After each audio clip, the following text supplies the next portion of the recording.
You're working. Ya lo mandas a tomar video, Hey, please take me a video, Say what? Take me a... Paco is booking it, man. It's only like 2 o'clock. They got this half of the floor done. And they're framing up that lower girder. That's the one we're gonna have steel columns under, going down to those piers you saw in our last video. They're getting ready to build this wall here, just a short wall that supports the wood eye joists going that way.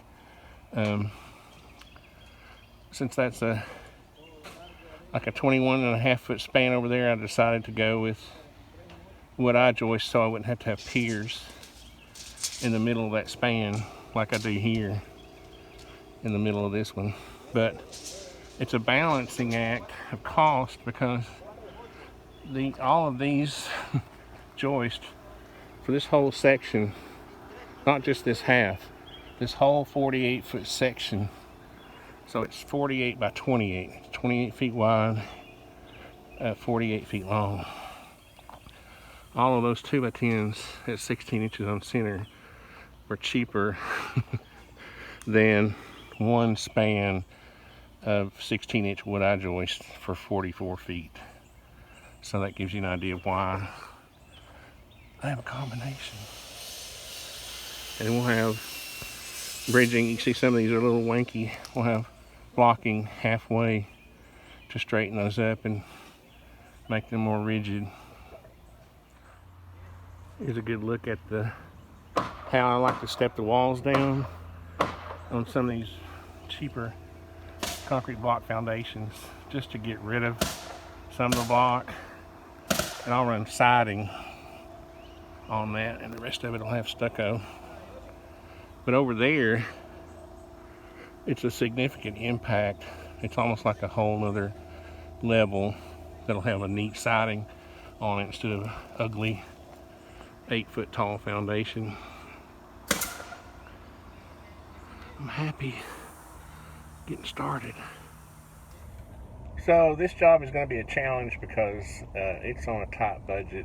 It's going to be a nice house, but if you're going to follow this project, you may find us doing some things a little less expensive. Like one, right off the bat, the foundation, we normally use poured concrete, and I decided to go ahead and use concrete block because it was basically half the cost of poured concrete.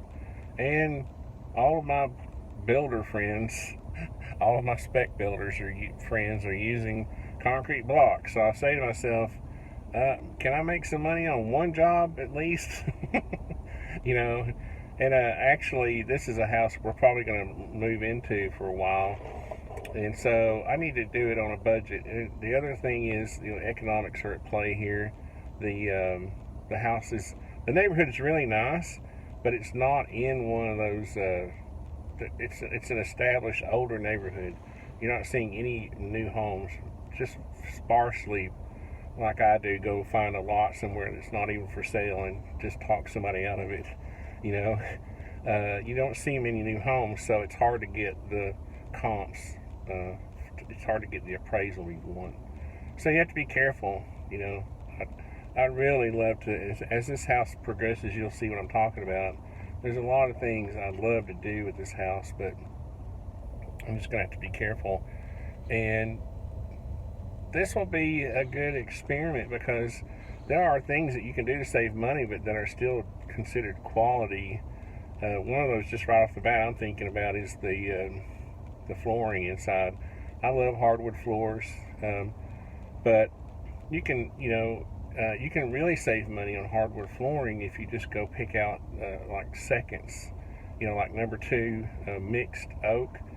And actually, I'm surprised there's not a higher demand and the price is not higher because it's got a lot of neat variation in it. A lot of people just want that select oak look. All the boards look exactly the same and the finish looks exactly the same.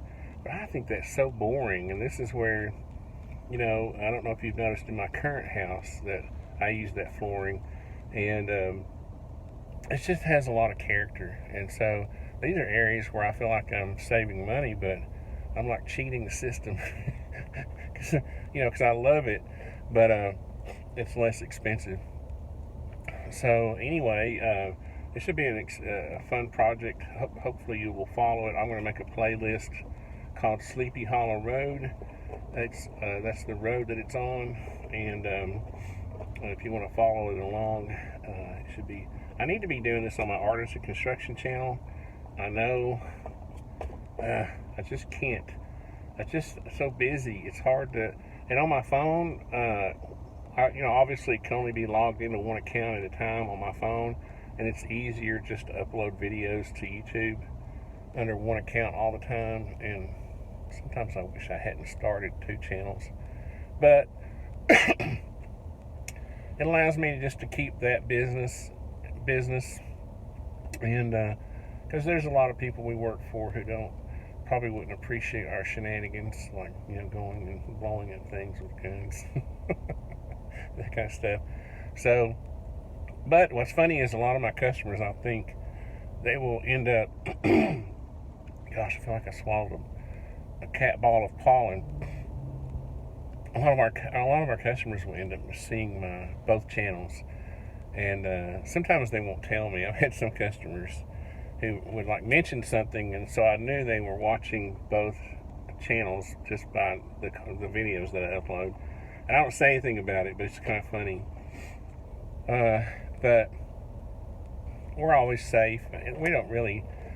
To those customers who do watch both channels or just this channel, we obviously don't do anything unsafe. We're very safe. We're just very freedom and liberty minded people, and we support the Second Amendment, our vets, we support, it's just something that we love, and I've always taught my kids these values, and so it's fun.